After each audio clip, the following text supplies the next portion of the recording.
Hello, people.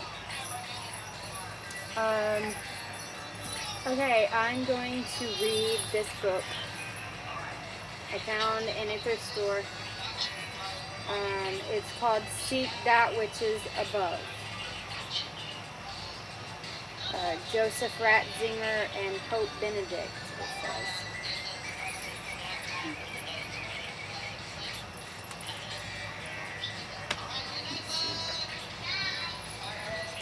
I seen this picture in here the other day, and I was like, oh, there's 3 angels that are talking. Okay, so throughout history, right up to the hopes and desires that accompanied the Second Vatican Council in the High Middle Ages in Calabria, Abbot Joachim of Fiore developed a form of this expectation that grew like a veritable avalanche from century to century. He taught that the first kingdom of the Father would be succeeded by the second, that of the Son, and this in turn would be followed by the third kingdom, that of the Spirit, in which no external law or ordinances would be necessary any longer, because the Spirit in love would lead man to freedom and render all external rule obsolete. Since the 12th century, this vision has continued to inspire theologians, philosophers, and politicians. The first medieval attempts to reestablish the Roman Republic against, I swear it looks like PayPal, but it's PAPAL, PayPal. Rule in Italy cited the prophetic abbot in their support. Even in our own time, one deuce of unhappy memory became acquainted in a Geneva lecture hall with teachings of the medieval abbot and wanted to be the one to carry them out. But Hegel, too, was aware of the inspiration that had come to him from Joachim, I don't know. Thus we can follow the thread, albeit a thin one, reaching from Joachim to the Marxist hope of a classless society from which alienation and exploitation will have been banished. So there are countless variations on the theme of the Holy Spirit. At one extreme, going so far as to hope that we will be able to erect the kingdom of the Spirit as a kingdom of matter. But what is the message of Pentecost? How did the church, which proposed the topic of Pentecost, respond to the variations of it that, for the most part, were in effect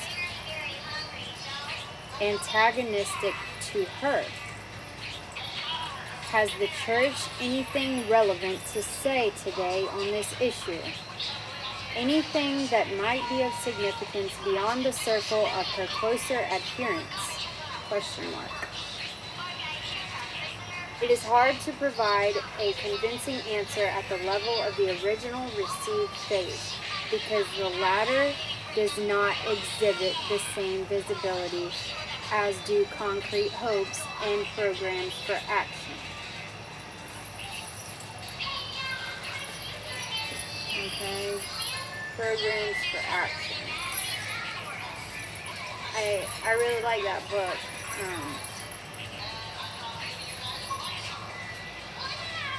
What's today's date? I had to cut my bangs or something. And I did some layers, so yeah. 30th. So let's go to page 30. This one I keep turning to in here.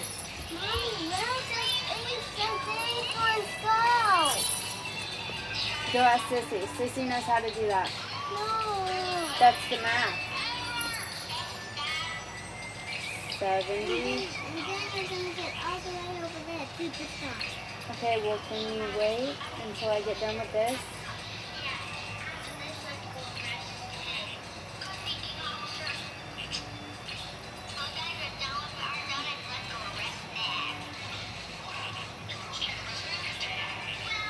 Alright. Go let Sissy help you. Here. That is salt ball.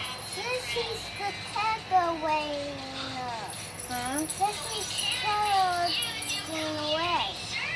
This is the Okay. taking Well, just hold on a away. minute, okay? What's that?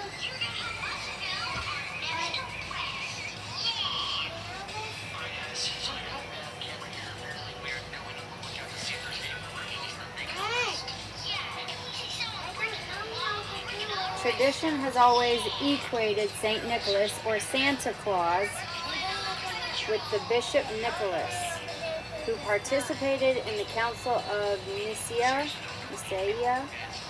and together with the First Great Assembly of Bishops, helped to formulate the affirmation of the true divinity of Jesus Christ. What was at stake here was the core of Christianity. Whether Christianity was to become just another sect or something really new, faith in the incarnation of God Himself was Jesus of Nazareth. Only a great religious man, or had God Himself actually become in Him, one of us? So ultimately the question was this: is God so mighty that He can make Himself small? Is He so mighty that He can love us and really enter our lives? For if God is too far away from us to love us effectively, then human love too is only an empty promise. If God cannot love, how can man be expected to do so?